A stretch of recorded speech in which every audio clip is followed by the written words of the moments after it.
Hallelujah. स्वागत है आप सबका मेरी भविष्यवाणियों की पुस्तक में।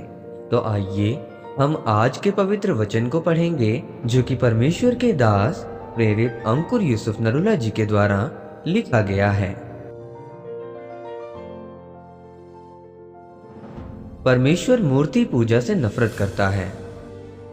जैसा कि गलातियों की पुस्तक अध्याय 5 उसकी 20 और 21 आयत में लिखा है, मूर्ति पूजा टूना, बैर झगड़ा, ईर्ष्या, क्रोध, विरोध, फूट, विधर्म, डाह, मतवालापन, लीला क्रीड़ा और इनके जैसे और काम हैं। इनके विषय में मैं तुमको पहले से कह देता हूँ, जैसा पहले कह भी चुका हूँ कि ऐसे ऐसे काम करने वाले परमेश्वर के राज्य के वारिस न होंगे। मेरे प्रियो, बाइबल में लिखा है कि मूर्ति पूजा करने वाले और गलत काम करने वाले परमेश्वर के राज्य में प्रवेश नहीं करने पाएंगे और वो परमेश्वर के राज्य के वारिस नहीं होंगे। अगर आप मूर्ति पूजा करते हैं तो आप परमेश्वर के राज्य के वारिस नहीं हो सकते, क्योंकि जब परमेश्वर ने आदम को बनाया था तो उसको ये सोचकर बनाया था कि ये मेरी महिमा करेंगे और ये मेरे साथ बातें करेगा और मैं इसके साथ बातें करूंगा। मूर्ति पूजा को जब हम इब्रानी भाषा की बाइबल में पढ़ें तो लिखा है कि भूतों की, व्यक्तियों की खुदी हुई किसी भी मूर्त की पूजा करना और किसी व्यक्ति को वचन के बराबर या उससे ऊंचा स्थान देना, ये भी एक मूर्ति पूजा के बराबर है।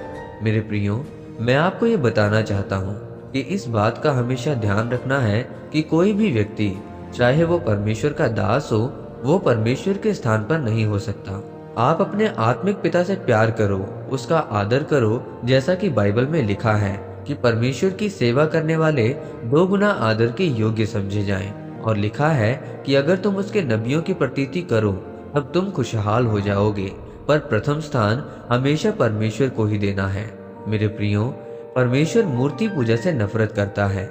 बाइबल में लिखा है कि जब मिधानियों के लोग इजरायलियों की फसलों को खराब कर देते थे तो परमेश्वर ने गिदोन को खड़ा किया और परमेश्वर ने उससे कहा कि पहले तुझे अपने पिता की बनाई हुई मूर्ति को गिराना पड़ेगा और तुझे इन शैतानी वेदियों को गिराना पड़ेगा, क्योंकि परमेश्वर जानते थे कि गिदोन उन मिदानियों के ऊपर कभी फतह प्राप्त नहीं कर सकेगा जब तक कि वो अपनी पारिवारिक वेदियों को नहीं गिराता और उनकी बनाई हुई मूर्तियों को नहीं उखाड़ता। परमेश्वर ने गिदोन से कहा कि तुमको मेरे लिए एक वेदी बनानी पड़ेगी और उस पर बलिदान चढ़ाने होंगे।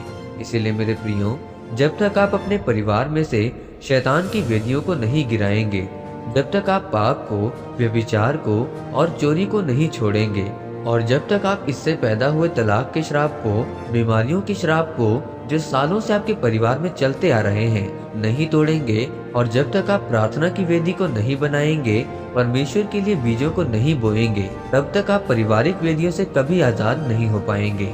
आपको पारिवारिक वेदियों के खिलाफ प्रार्थना करनी है, अपने बड़े बीजों को बोना है। अगर एक व्यक्ति को शुगर है और उससे पहले उसके पिता को ये बीमारी थी और पिता से पहले उसके दादा को शुगर थी, तो ये एक पारिवारिक वेदी है जिसको गिराना होगा। प्रार्थना से, उपवास से और बाइबल के वचनों को मनन करने के द्वारा आपको अपने वंशों से चले आ रहे श्रापों को तोड़ना होगा। इसीलिए मेरे प्रियो, आपको इस बात को समझना है कि परमेश्वर पाप से, मूर्ति पूजा से नफरत करता है। अगर आप परमेश्वर की आशीषों को लेना चाहते हो तो पाप से तौबा करें और केवल परमेश्वर पर विश्वास रखें और अपने जीवन में प्रार्थना की एक वेदी बनाएं। तब परमेश्वर आपके वंशों से चले आ रहे श्रापों को तोड़ देंगे और आपको आशीषित करेंगे। आमीन। आइए इस अंगीकार को आप मेरे साथ एक मन होकर करें। सर्वशक्तिमान परमेश्वर, इस वचन के लिए मैं आपका धन्यवाद करता हूँ। परमेश्वर, मैं ये अंगीकार करता हूँ कि मैं अपने परिवार में चली आ रही शैतानी वेदियों को गिराकर प्रार्थना की एक वेदी बनाऊंगा और केवल आपको ही अपने जीवन से महिमा दूंगा, प्रभु यीशु मसीह के नाम में। आमीन। परमेश्वर आप सबको आज के वचन के ऊपर मनन करने के द्वारा आशीषित करें। आमीन।